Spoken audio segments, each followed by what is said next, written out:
په پاکستان هېواد کې خپلو ټولو افغان کډوالو ته سلامونه وړاندې کوم. خدای دې وکړي چې روغ او جوړ به یاست. په ډېرې خواشینۍ سره دا اوس د یونیسیار د مرکزي دفتر د پاڼې د خوا څخه او د سوشل میډیا د لارې څخه خبرتیا خپره شوله چې په پاکستان هېواد کې د پاکستان حکومت د ملګرو ملتونو عالي سازمان یا یونیسیار ته خبر ورکړی دی چې افغان کډوال چې په کوم په اسلام آباد او پنډۍ کې دي ټول باید ووځي.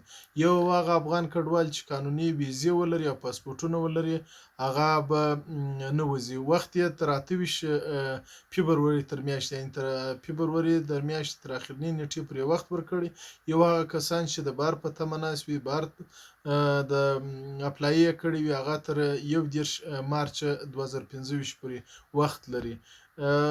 چون موږ افغان کډوال خو بېوسه یو خو بیا هم د حکومت پاکستان څخه دا غوښتنه او دا هیله ده چې زموږ پر افغان کډوالو باندې د اسلامي او بشري همدردۍ په خاطر باندې باید تاسې خپل پر فیصلې باندې د ساره غور وکړئ. چون د 40 کالو مهاجرت چې د اسلام آباد او پنډۍ کې زموږ کوم افغان کډوال میشت دي یو دم وتل ډېر ستونزمن دي. خو بیا هم موږ ستاسې د قانون او آیین او د پریکړو درناوی کوو. خو غږ مې پر ملګرو ملتونو خاص کر پر یونیسیار او IOM باندې دی چې تاسې باید د حکومت پاکستان سره پر دې اړوند باندې خبرې وکړي او زموږ د حکومت سره څخه مو دا اپیل دی چې باید تاسې د پاکستان د حکومت سره په دې اړوند باندې خبرې وکړي چې دغه خپله فیصله بیرته واخلي او په پنډۍ او اسلام آباد کې چې کوم زموږ افغان کډوال دي باید هغه دغسې عاجله پرېکړه ورته ونشي او د دوی ژوند ته باید وکتل شي او دوی ته امکانات باید ورکړل شي.